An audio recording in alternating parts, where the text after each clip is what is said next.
dear viewer, thank you so much for coming again, for just being a faithful audience, for being so consistent. I am so grateful. I don't take you for granted.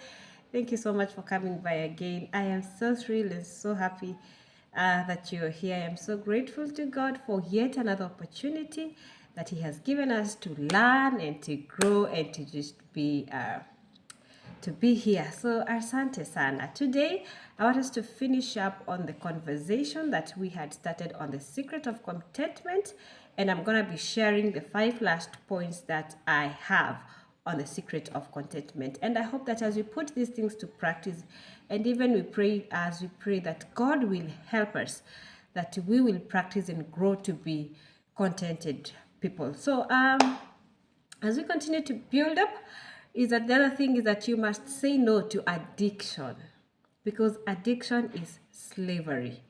Whatever you are addicted to, you are its slave. And you know, when I talk about addiction, I am not just talking about hard drugs, kina cocaine and heroin and the things that you might think.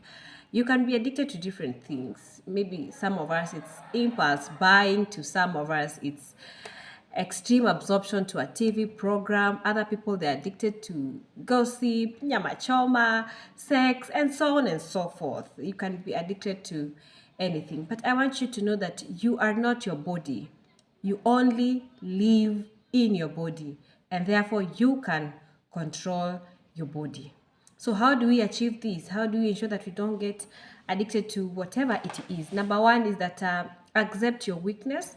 Accept that I am dealing with this particular thing and that I need to overcome it. And that is the first step to coming out of the slavery of addiction.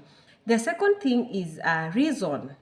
Do not use your emotion. You need to reason, even at its peak and at the time that you feel that I am at my climax right now. You need to understand that you are not yet done. It is just a feeling that is there right now. It will pass by. So I urge you to use your reason and not your emotion, because emotions lie. They have always been lying and they will always lie.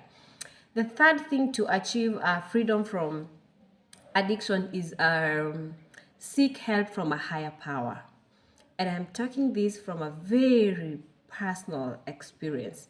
You can know what is good and fail to do it, or even not have the power to do it. The good things that I want to do, I don't do them, and the bad that I don't want to do, that is what I do. So when you seek help from God, or when you seek help from God, it shows that you're admitting that you are not doing so well in this particular area, and you really want to change on it, but you are not able, and so you're asking God to intervene and come and help in that particular thing. And the other thing is try fasting, which is actually, I think, should be included in seeking help from a higher power, because when you fast, you deprive your body of food and the comfort in order to seek help from God. And therefore, it just shows that you're able to, you discover that you're able to put your body under certain control. So I think that those 4 things, when put into practice, will help us achieve freedom from whatever we are addicted to, whatever form it is. As we continue, is that the other thing is on the building of a secret to contentment is practice humility. I hope by now you have listened to my other video on prayer, love, and humility. I have really expounded on this, and I'm not just going to dwell here for long, because a humble person is one who has a modest opinion of him or herself.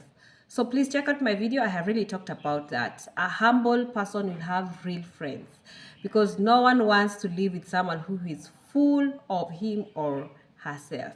Humility makes winning teams.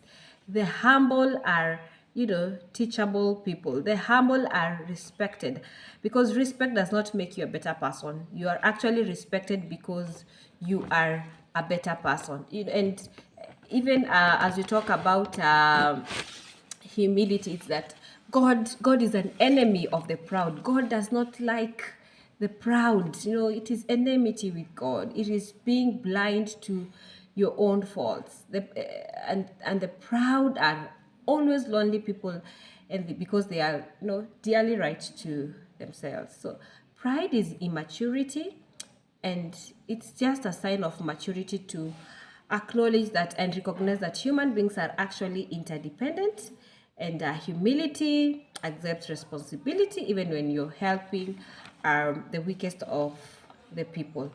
So humility is really a secret to contentment. The other thing is that have eternity in view. For you to live a contented life, you must have eternity in view. You must make peace with eternity. Eternity is the perpetuity before and after time. You know, what we call everlasting and so on and so forth. Peace with eternity is a major secret of contentment. How peaceful are you with eternity right now? What are the things, what is it that you're doing to ensure that you will have a peaceful eternity?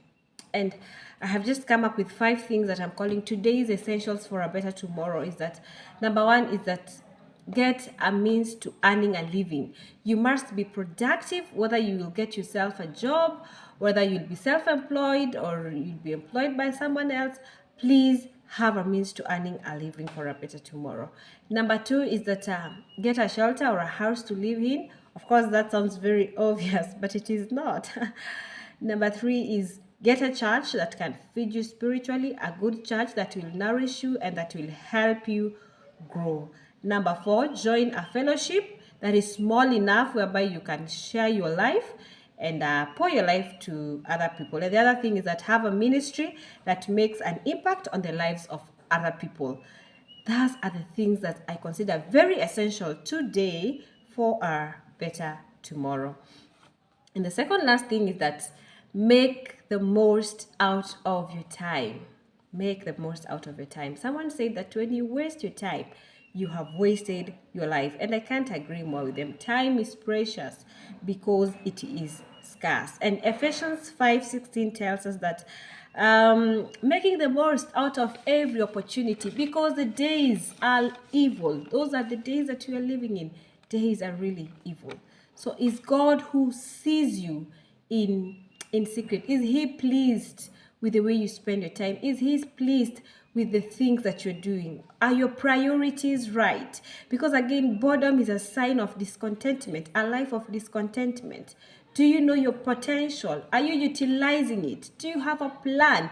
Because a diary is a friend of anyone who wants to live a life that is full of contentment. And Ecclesiastes 3:1 tells us there is a time for everything and a season for every activity under the sun. So how are you utilizing your time? And the last thing is self-assessment.